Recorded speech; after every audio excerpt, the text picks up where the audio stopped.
Hello, Bonita. Hi, Rita.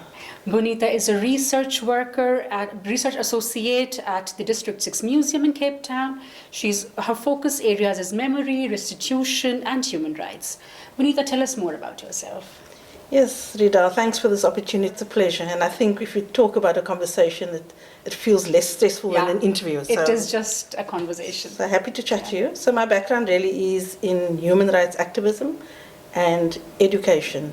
And those have been the two strands that have worked through they flow through all the work and both professional and voluntary work that I've done, and along that journey, which has taken maybe about 40 years. I'm here now, part of these Freedom Talks, and really great to be here. And in that strands of memory and human rights and education, art and the role of art has been such an important part. I was drawn to the arts. Well, a lot. I think our whole generation was as part of the resistance to apartheid, against apartheid. And so there was a particular organization in Cape Town called the Community Arts Project, where we all learned to silk screen T-shirts as part of resistance. We silk screen posters, banners, and we became very much aware of the importance of learning both kind of art from artists and also as non-artists participating in that, and it's about the message. Already in 1980s when you started with the T-shirts. You started like T-shirt as a symbol of okay, that's very interesting, and you have like had it all. Like I see this exhibition you have here at the Skisana Museum, Roots of Resistance, is also about how you communicate through T-shirts. So it has been your journey. That's very interesting. That's very interesting. So not only T-shirts, it's been around, but it has been a part of it. So wearable art things. Kafiyas now are the new way for us to express that solidarity. But it was always important. It was about wearing the art, but it was also about putting your vulnerable body in the place of resistance. And so, in South Africa at the moment, we've got relative freedom of expression, relative freedom of movement compared to other places. There's still a lot of self-censorship that happens with artists, I think, related to their ability to access funds. And so people but they feel that they need to temper their message in order to not seem too radical in order to access funds. Yeah, and that is also, I wonder, like, how does, when these people, all these artists have their own oppression and trauma and their own baggage, how does that affect creativity, and how open they can be, and how they have to like self-censor themselves automatically without even thinking about it? Yes, and I think a lot of artists haven't quite recovered also through their own trauma of what they went through in the past. And so on the negative side, there are many people who've suffered from depression, not being able to express themselves fully through their art because of that, and also because it's really difficult to make your way as an artist economically. I mean, how do you pay your bills if you're making art that's really truly expressive, but it's not art that the consumer market wants and that the galleries want? And so I think there's been depression, there's been substance abuse, all kinds of issues that artists have dealt with. But then on the other side, there have also been artists who've really turned that around and been able to, through other sources, through support from community, from families, from funding abroad, and from the small number of art consumers, I think, that will pay for art. Because that will also change if the artist will come out radical, and of course that takes a lot of courage, that takes maybe a lot of hungry nights, sleepless nights, but that is also a way to move forward and to make these museums like understand that this is the new contemporary art. This is what should be sold today. And I think the exploration of different art forms, or I've learned, I'm not an artist myself, but I'm really very immersed in the world of artists and understanding. I've come to understand that, when you're expressing a traumatic event or traumatic history or traumatic present, it doesn't have to be so obvious and on the surface. There's a lot of symbolism. There's different ways that violence comes about. That's not only about a gun and about a knife and the difficult art. So there are different ways of expressing, and I've really learned quite a lot from the artists that I've kind of immersed myself in terms of how one expresses that, how it comes out in different ways, and also I think arts education access, and I think art activists who became educators have been very important in kind of breaking that divide between art and life, and how people who do not come from a middle class or privileged background can access art and can make art collaboratively. I think the lesson is about collaboration. So it's not an individual artist sitting in a studio kind of responding to the market, but working collaboratively with their own kind of footprint in the art. We were talking a lot about, with Gloria and Sophia also, we were talking about how communities are important for artists, to have each other back, to have the support system within the communities for artists is also very, very important, because that will encourage other artists to come and give them a platform to talk about different issues. And but it also produces rich work. Exactly. Because it's not just one person's idea. No. And I think that is what brought us together. Didn't bring us together, it kept us connected in terms of our different approaches. You cannot be isolated from others and create your work. It will not be powerful, it will not be rich, because you have to have the essence of this and that to make it so beautiful. That's also something that has held us together. Or made us attractive to each other. That we all believe in collaboration. We don't believe in single curation. Tell me about the power structures when there are so many people coming together. How is the hierarchy? How is the power structure within these groups?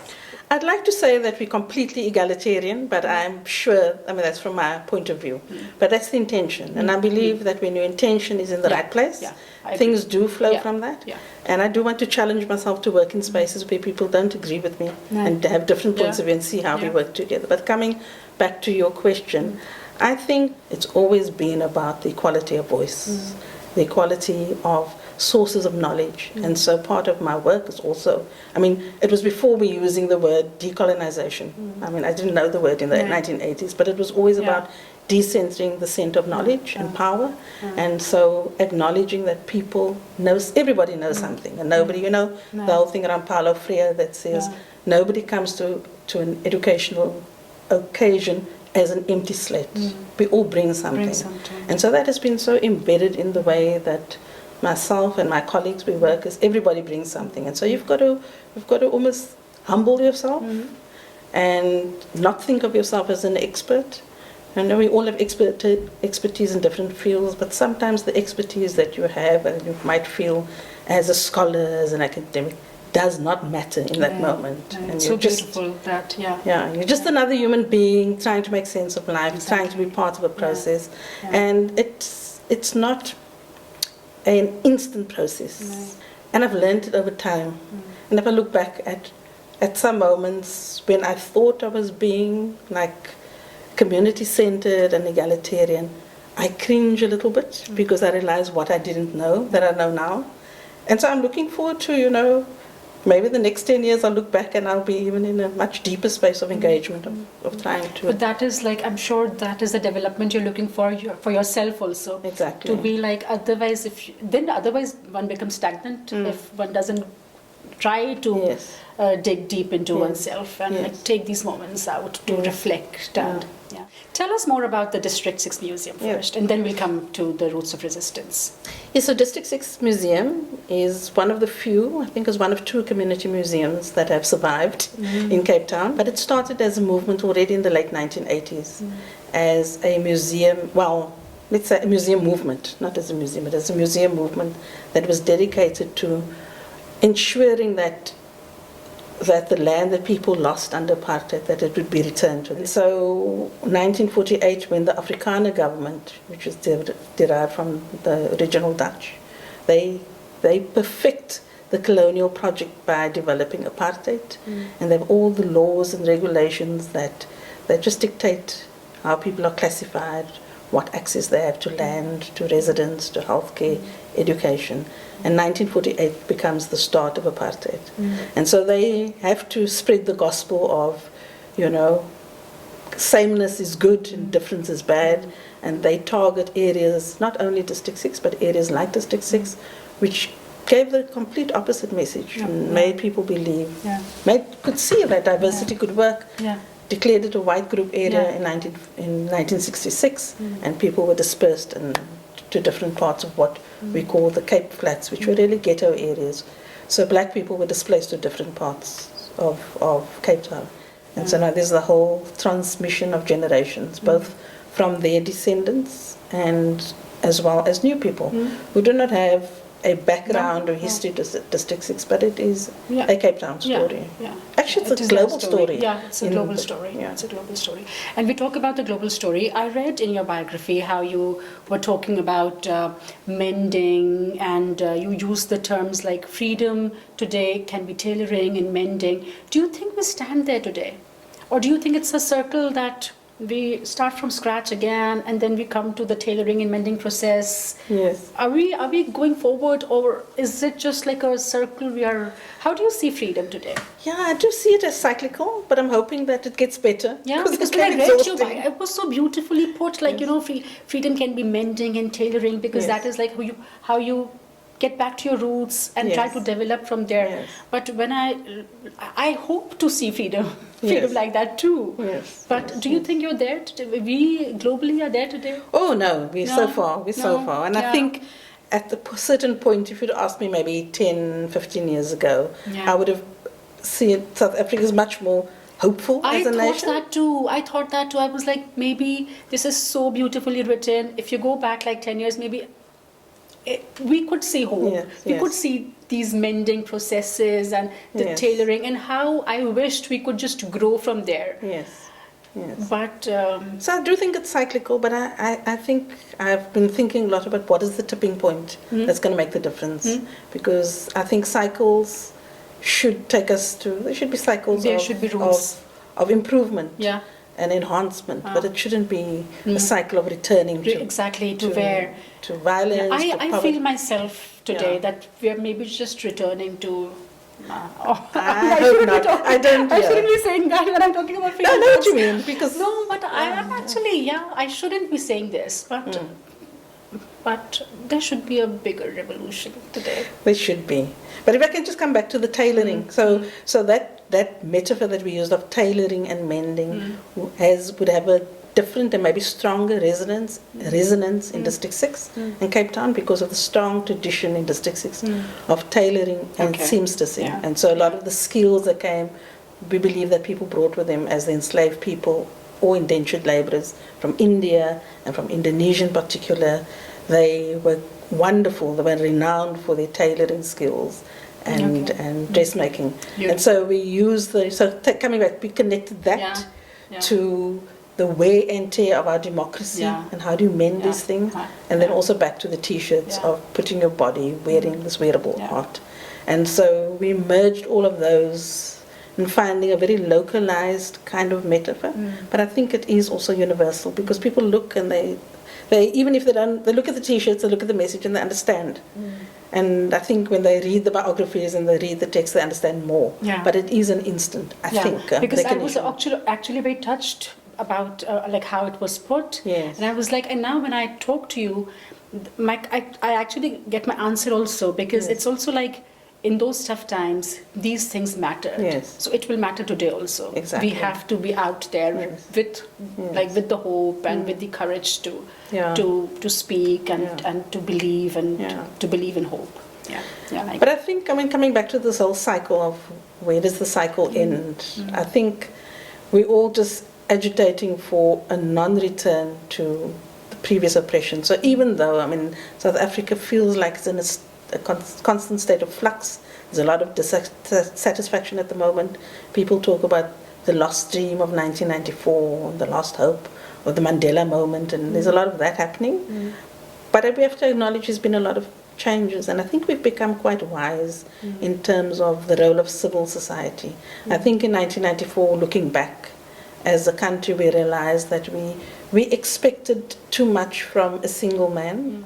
And I think we realized we haven't taken those lessons forward. So there's a reorganization of civil society that I'm very hopeful about, and that people are really, it's a long journey, and it's very fraught. But I think also in that moment, as we are trying to deepen our own freedom, it's given us space to be able to support people in Sudan, in what's happening in Congo, what's happening in Palestine, in different contexts, and realizing how, we were asked to put a slogan on one of the workshops, or thought.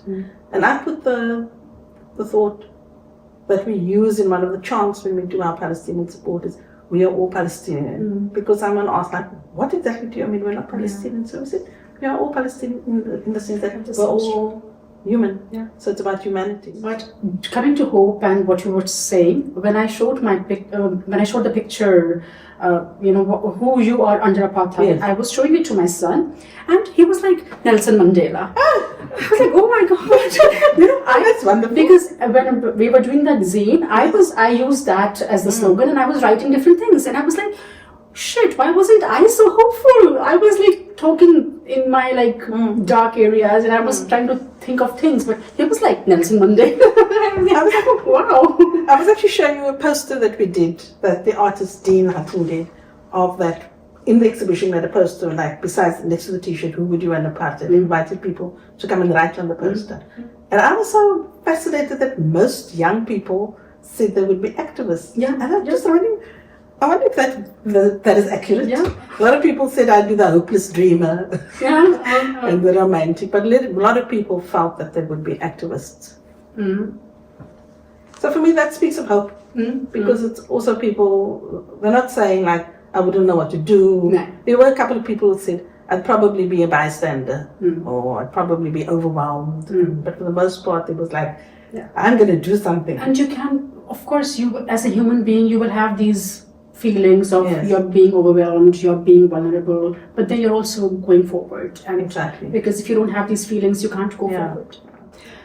Tell us about Roots of Resistance and your experience here in Lund and in this beautiful residency. So I think indirectly I have been speaking about Roots of Resistance without naming it as such, but Roots of Resistance, it's been such a wonderful experience. And as I said, the connection between all of those involved in the project is we have common approaches more than ideas. So our approach and our approach to freedom, our understanding of freedom, our understanding of collaborative work, I think it's just really connected us. And we can't take Frederick out of that equation because he's been the connector, and I think as he's seen that, being the one who's like motivated, even when there was no money, even when we didn't quite know where it was going to go, Frederick has just kept us going. And I think it was like I went to the conference in Mexico City. I mean, obviously, I've got a longer relationship through District 6 Museum, both with Frederick and with Malmo, through a partnership many years. But the particular experience, I think, in Mexico City, I was so focused on the panel discussion and all of that. I hadn't really, in that moment, as a panelist, thought of a longer term collaboration. And I think it was Frederick who was quite both immersed and slightly outside of the panel that just saw the beautiful connections and brought that to the surface. So it's been great. We were talking about the value of networking and how, and again back to communities, how you people connected a community over there in Mexico, and which is like continuing for so many years, and now we are here doing Thank you so much, Bonita, for this beautiful story and how you took us from Cape Town to the museum in Lund and the entire process. It was so lovely talking to you.